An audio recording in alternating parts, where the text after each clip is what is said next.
All right, hi guys, welcome back to our weekly trading forecast for the week of 27th of July to 31st of July. So my name is Dylan and over here with me is JJ. So let's kick off with the dollar index. So let me just share my screen. All right, so this is dollar index in the weekly charts. So just to bring a few points to you right now, you can see that the bearish trend is really very strong last week. I think this is one of the strongest since 23rd March in terms of the selling volume. So right now we can see that definitely one thing to take note is yes, broke further away from the previous rising channel right here, and probably we can even remove that already. It's no longer that relevant. What we want to take note of is right now this is the new supply zone as of now. Maybe just leave it there right for now. Okay, and of course at the same time, based on the current low right now, it is trading at a 2-year low. Okay, a near 2-year low probably in September 2018. So if we go to the day charts, all right, so in the day charts last week, we can see the dollar index fell for 5 consecutive days, including the one in the previous week. There will be 6 consecutive. 1, 2, 3, 4, 5, 6, yeah, 6 consecutive days. And you can see that actually the current volume right now, okay, is about to match the previous one. So right now, I think dollar is definitely still going to weaken in the longer run. I mean, just take a look at the monthly chart. You can obviously see that there's a lot more downside. But one thing you might want to take note of is that right now it is being it is about to reach a rising trend line that's based in the monthly time frame.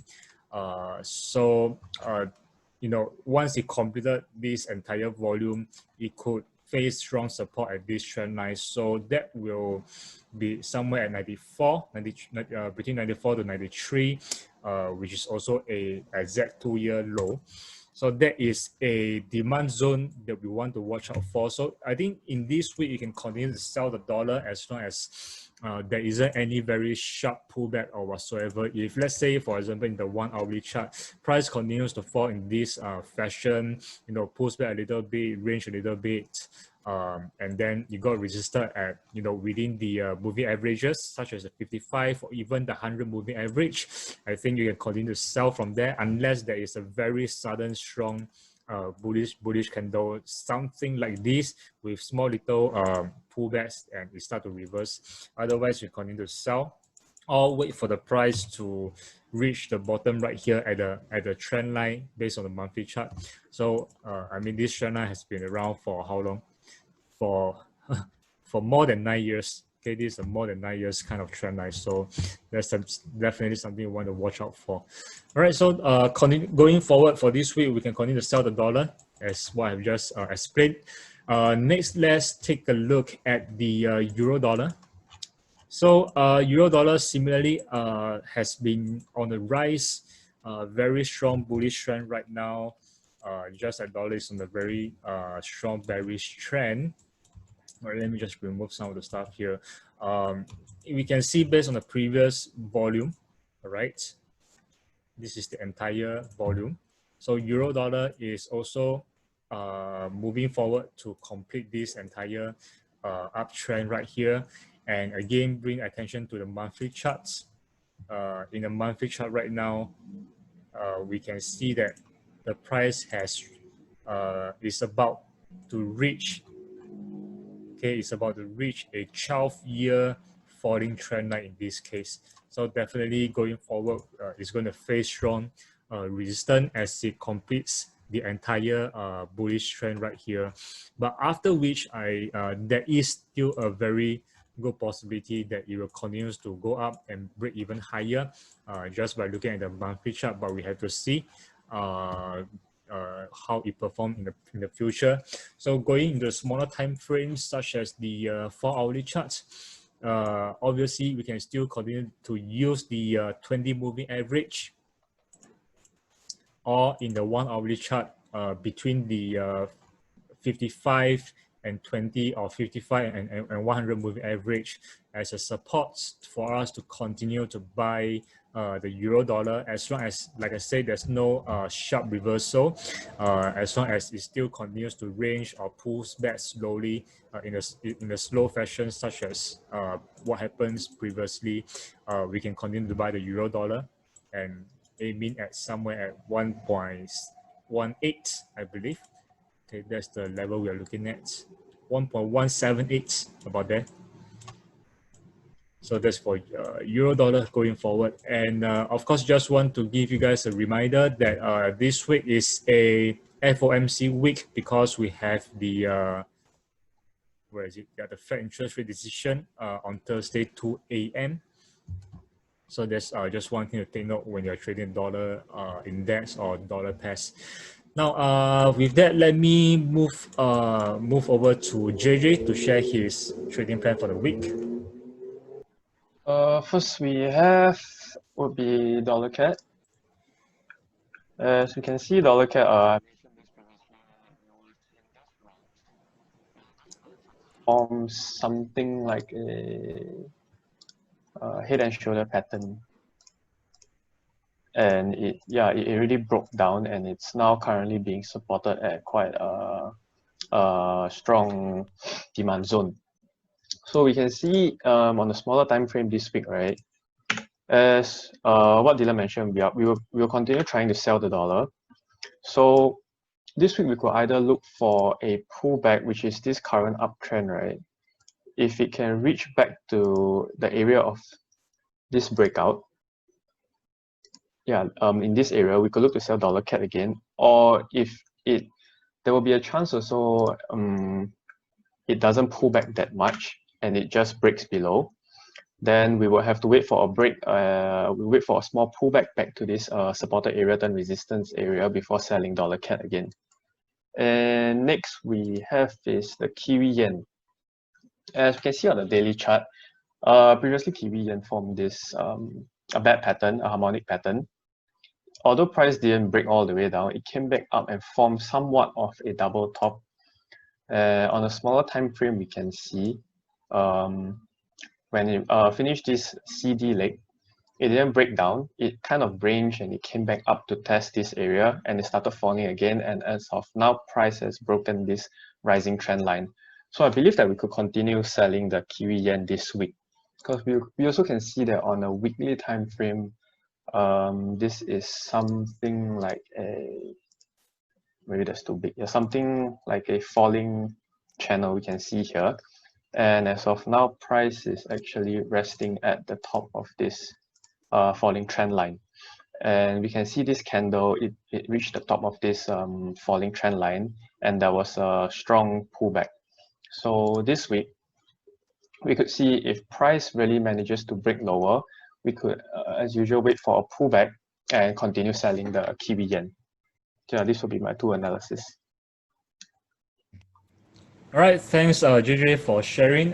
Yes, Kiwi Yen definitely looks like a very interesting pair to focus on this week. Just to add a few more pointers, I think if you look at Aussie dollar and Kiwi dollar for the past few, I think for the past quarter, Aussie and Kiwi were the strongest currencies among the major currencies. And yen was actually the weakest, but right now the situation is kind of reverse. Not really say reverse, but there's a technical overbought sentiment for Aussie and Kiwi. There's an oversold sentiment for the Japanese yen, I believe, and right now it's just a major correction that's in progress right now. So there's really good levels as well. Even for Kiwi dollar, Aussie dollar is trading at a very high price.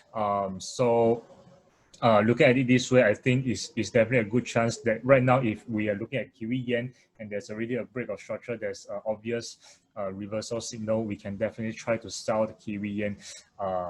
And I think right now there's a lot of tension going on between US and China over the what I call that, the consulate, in Houston right now is in Chengdu, the US consulate in Chengdu. So this could definitely hamper the progression especially when China is affected. Of course, Kiwi and Aussie will be affected as well. So that's something that we can look at it in the short term, but in the long term wise, that's probably another story. All right. So, but anyway, it's still a very interesting pair that we can focus on this week. All right. Now let me move back to my screen.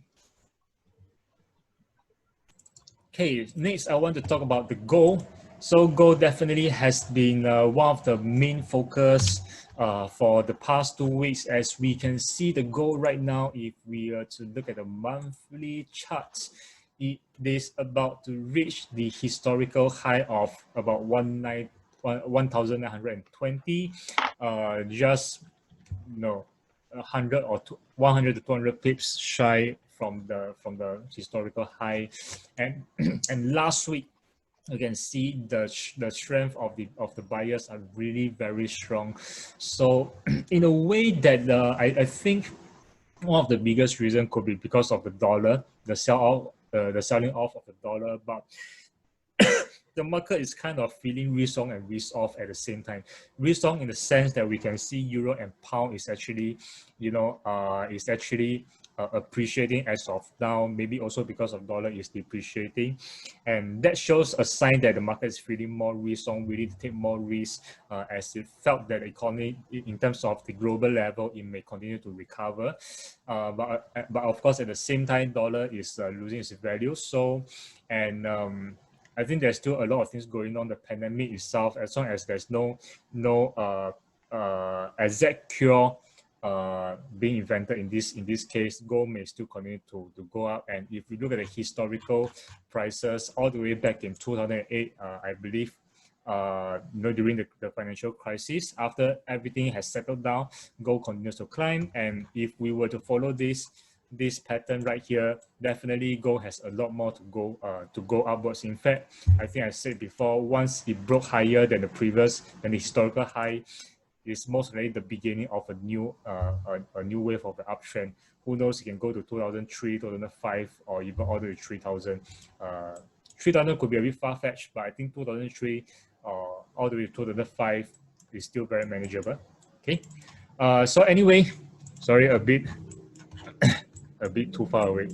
So right now, if we look at what's going on right now, in the day chart, all right, has already appreciated for the past 3, 4, 5, 6 consecutive days.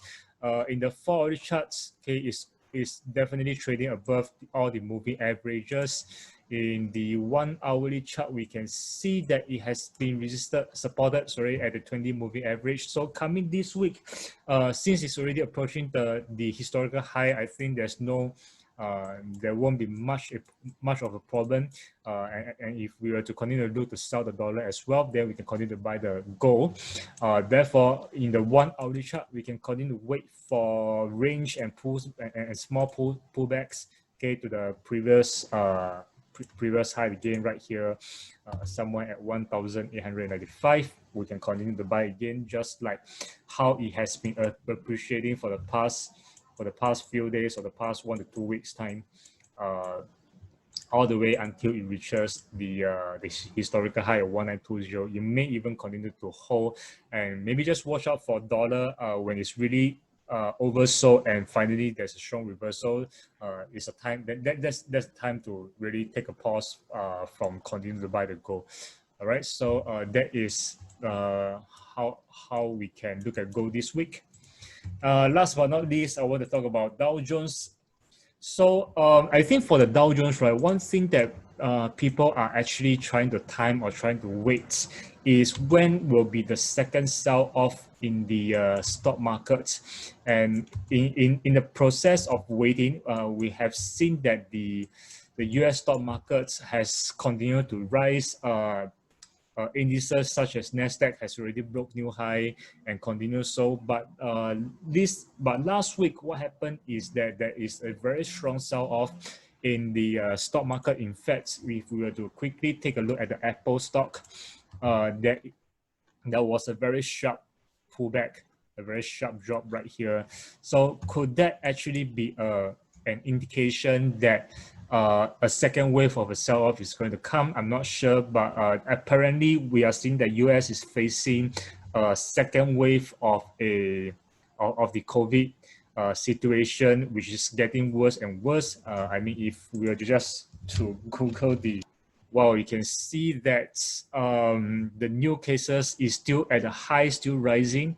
Only small pullbacks right here. I mean, if you look at it as a chart, it's forming higher lows, higher highs, and even the death rates is actually breaking higher.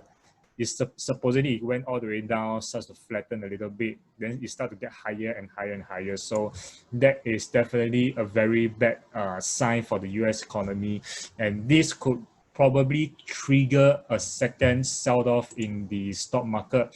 And based on the technical chart we have right now, it does seems to be the case. It could really come. So as you can see in the Dow Jones day chart there, based on this rising channel, price was not able to continue to appreciate within the channel, got resisted at the previous high right here, formed somewhat like a double top or the M formation, whatever you call it. Once it broke below the bottom of this rising channel, I believe that it will really trigger a very strong technical sell-off, or in this case. So going forward, I will try to sell the Dow Jones. First level, looking at this supply zone right here, a very obvious one.